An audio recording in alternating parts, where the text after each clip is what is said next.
Hello, Justine. Thanks for joining me. Would you like to talk a little bit more about who you are and why you agreed to talk on the podcast?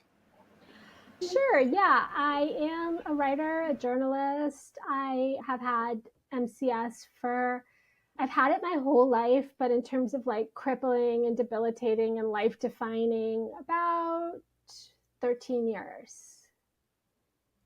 So you mentioned 13 years. What was going on 13 years ago? Honestly, seemed like it was the best time of my life. I was living in Los Angeles. I had recovered from some prior health things and was my healthiest, even though chronic illness was always part of my life. I was doing well. And then all of a sudden, one day, I just started having migraines like every day. And it became clear that the place I was living was aggravating it. And that kicked off 12 years of just like seeing if I could ever find a place to live and figuring out what I need in a home and an environment. And I'm still on that journey. You're still on that journey and you're joining me today from Miami. How is your living situation in Miami? My parents have this house in Miami, and it's always been my landing spot. But the problem is that my mother was a heavy smoker, and it was a major trigger for migraine and seizure and nausea, and just to the point where it would get so bad every time I stayed here. I've been hospitalized, and she passed away in 2017. And every time I came back, it seemed like I can't make this house work, even though it felt like my only home in the world. And I tried over the year to find housing. I signed a lease. I had to get out of that lease, my usual stuff, because of mold at that place. It was really bad. And I decided to put as much effort as I could into seeing if I could make this house work with my dad. First of all, I love him. I love being with him. He needs help. And also, there are a number of things on this house that pass the checklist. There isn't a mold problem. There's no pesticide spraying. My neighbors, I can't smell them. Like a lot of things that affect me in other houses, I'm okay here. It was just this smoke that we couldn't get rid of. So I started to clean one of the rooms upstairs. I spent money to get new ducts and clean the air conditioning, and it still won't go away, the smoke. I'm struggling, but I have now made this a place that I can live most of the year. It's progress. Can we go back to 9/11, September 11th, Uh, 2001? Because you write about it. Would you like to talk about it? Sure. When I told you that the MCS like really took over my life about 13 years ago, that was before that, but I now know that it's an underlying cause. So when you say before that, 9/11 was before 13 years ago. It's 20, yeah, it's over 20 Yeah. years ago, yeah. Yeah. So would you say, do you want to talk a little bit about, you were there on 9/11, right? And Right. you write about it. And do you want to talk a little bit about your experience of that day and going back to work and what kind of impacts that had for you? Sure. Okay. I will say, just to like background, there's a pre existing condition. I grew up with severe asthma, allergic to everything, and just like a classic allergy panel, positive to everything. Almost not all the foods, but everything in the air: pollen, mold, dander, all of it. So I had gotten past some of it when I left my childhood home. Obviously, my mother's smoking didn't help. And by the time of 9/11, I was in my 20s and I was having my first career in New York City as a grant writer downtown, a few blocks in the World Trade Center. Now, I will say, even just moving to New York, I noticed my allergies were worse. And I was like, I don't think this is going to work long term. But I wasn't medicating, I didn't think it was ruling my life. And the Twin Towers fell. I was like coming out of the subway when I saw one of them collapse. It was crazy that day. But I worked for a nonprofit that did victim service. So they were helping with 9/11 recovery. And by September of that year, it was 2002, I had a rash from my head to my toe. Every single crevice of my body was on fire. I was on like 7 courses of steroids. My doctor was like, you should probably leave New York City. So I did. After that, I moved to Miami and I found immediately safe housing, and I started thriving again, my health. I started to put the pieces together. It took a really long time of having those daily migraines to learn about mast cell activation disorder, those things. I had to do that research on my own. My doctors weren't helping me. I had migraine every day. I went on disability. So this is in the 2010s. And then I started to think, I think this all came from 9/11, and it was just my guess. And then a couple years ago, I'm in a health study, like a 20-year health study of all the 9/11 affected people. They sent me an email saying, hey, do you have multiple chemical sensitivities? And they were doing a sub study, and I was like, I knew it. I knew it came from 9/11. I knew that because what I had learned about multiple chemical sensitivities in researching my own migraine condition was that there's often a toxic exposure, and nothing else quite added up. Something that we want to do in this podcast is look at 9/11 as an event, as a terrible time when a lot of people developed multiple chemical sensitivity. And that's been documented, as you note, in studies and research. Do you meet people who say, yes, I developed chemical sensitivity after 9/11? Or No, how much do you know about this? So all I know is that there's hundreds of thousands in the study, which is probably a fraction of how many were affected. But they mostly focus on asthma and stuff. They just added chemical sensitivity. But I know now that if they created a whole sub-study about it, it had to be significant. It has to be thousands. And the other thing is that over the years, when I would give doctors my medical history, I noticed that if I just said multiple chemical sensitivity, they were skeptical.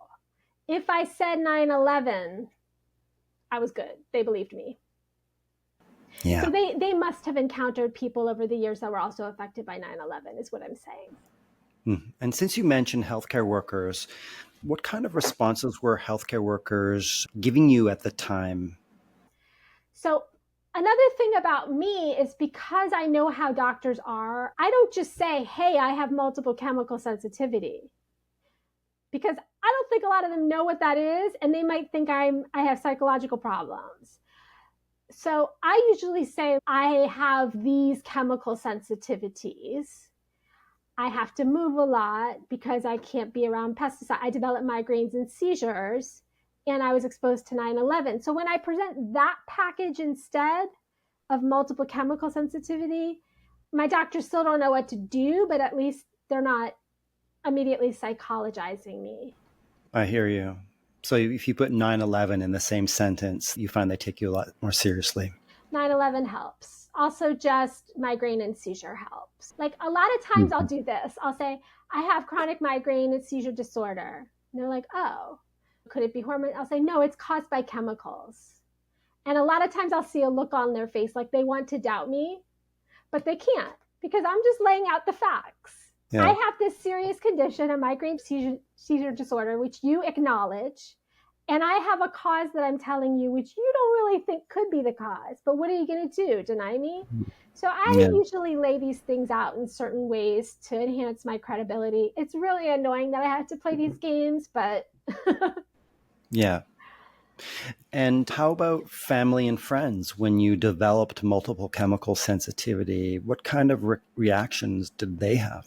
Mixed. My mother had cluster headaches, and they witnessed the pain in me. My parents didn't doubt me, and they tried to accommodate me as much as they could, my parents. I have another family member who thinks I make up all of it. All of it. He thinks it's all made up for attention. Like, what? It's weird. And then I would say with friends, So I was married in the midst of the worst crisis. I don't know why this guy wanted to marry me when I was in daily crisis, but he was understanding until he wasn't. Like, he just reached a point where it's like, we have to move again. I'm not getting better. Why aren't you better? Like, that frustration that able-bodied people have where they're like, you should have been able to fix this. And the rest of my friendships, I just let go because even with long COVID, which I also have and is separate, but I don't know. I try not to be friends with able-bodied people anymore because they don't understand. And when the migraines first hit, I was so social. I had these 6 or 7 friends that I went out with every single week. And I was now at home in severe pain, and they didn't say or do the right things. They didn't know what was happening to me. I couldn't show up in the same way. There were a lot of, have you tried fasting or this or that? Like the assumption that all bodies are the same and that we would all fix the same way. So I have not been able to like sustain friendships in the way that I would have liked. But I have grown a network of online disabled people that I communicate with Yeah. who understand. Yeah. I'm really glad you mentioned the online connections that you have. Would you like to talk a little bit about more about how you find that? What does it bring you? Of all of the different Facebook health communities that I'm a member of, like I really value the MCS groups because I think that our disease is just so unique.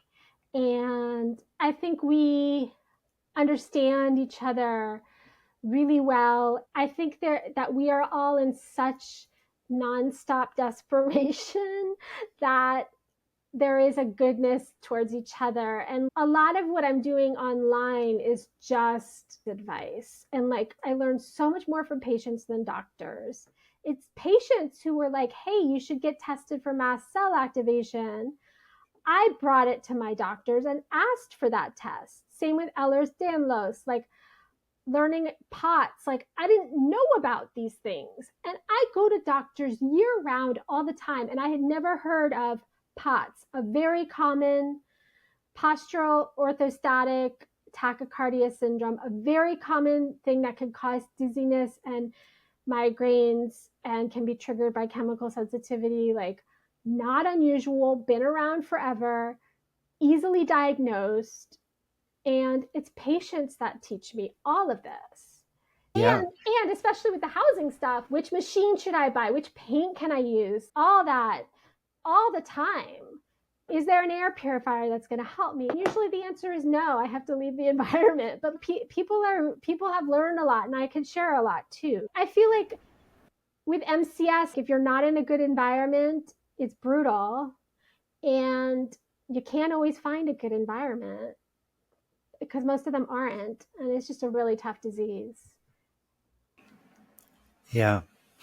It's interesting to hear you call it a disease because it is, but I've had this disease for a long time and I've been deeply involved in this podcast for a long time. And still, when I hear people call it a disease, there's something about it that's, I don't know, confronting. Wow, I have a disease. I want to ask you about your work in journalism and have you found there to be a lot of ableism in journalism? That's a really good question. Honestly, yes. Ableism shows up in a lot of ways. One way is that if we present our topics, they aren't the mainstream topics. And so people don't want to, editors don't want to publish. I'm mostly a criminal justice reporter, but my Twitter presence is highly focused on disability.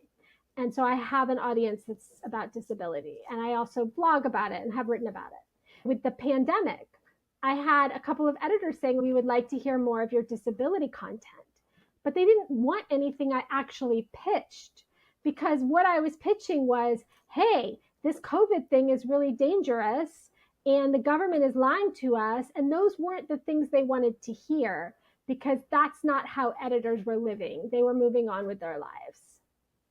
So that is one way ableism shows up. Another way is hard for me to separate from the sexism, but there is a way in which, as a freelance woman, disabled journalist, I get marginalized and my work isn't taken seriously. Even though in one city, I broke big stories in Baltimore, like, I think how it's ableism and not sexism, I'm not sure, but I know that I'm marginalized, excluded.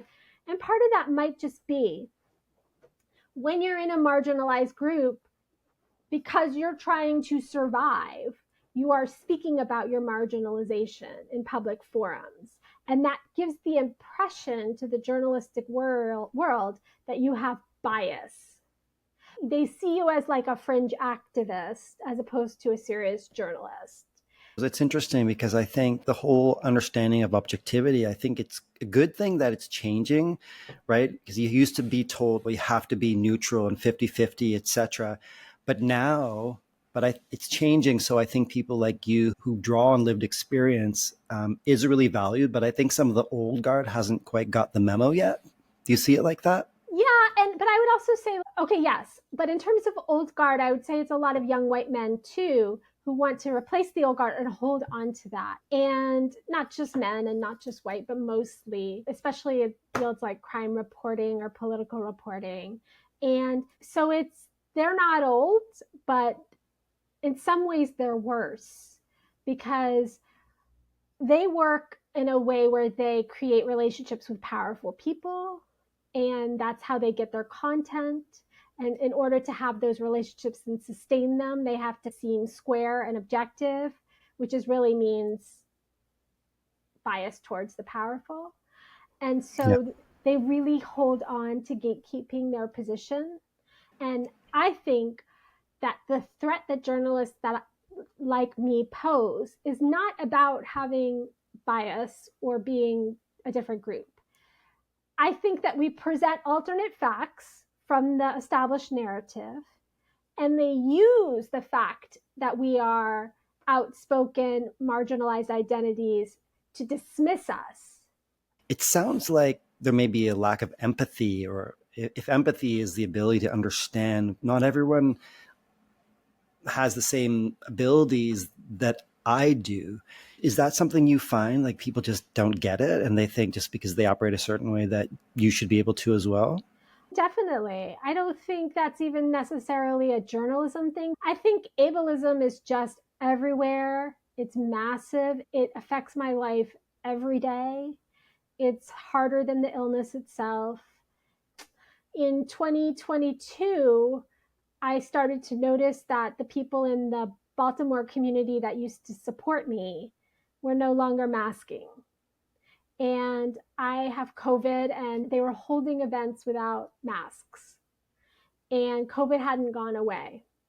And these same people had been really serious about COVID a year before. So I called them out, and I no longer have any friends in that community, and I got no support from my book in that community because of that. I had a lot of support for my work in the Baltimore activist community. Now I have none because I wanted them to keep wearing masks. I've been mistreated for MCS so much. I've gone to hotels where I've just asked them not to spray the room, which is a normal request that most hotels are pretty good about. But in some places, especially Miami, I've been yelled at for that. I've been treated so badly for the mildest of requests. Like, And those encounters are really challenging and they create an impact. It's also difficult when those kinds of reactions come from people we care about or think care about us.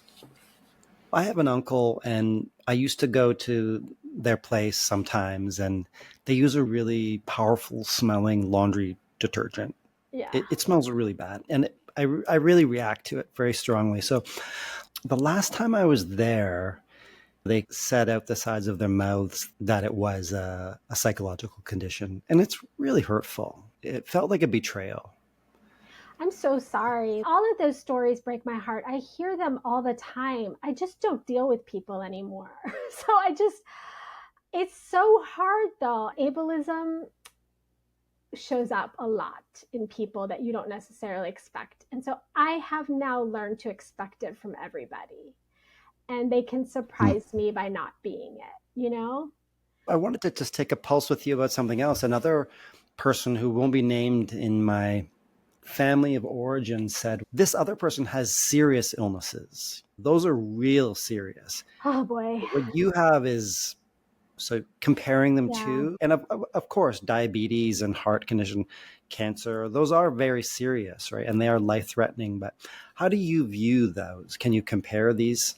I've been going through it a lot with that lately because a family member had cancer, and I was like, I love that person so much, and I was so concerned about them. Um, I'm not denying how serious and terrible cancer is, but there has never been any room for the chronic illness. And the irony is that my mother had both.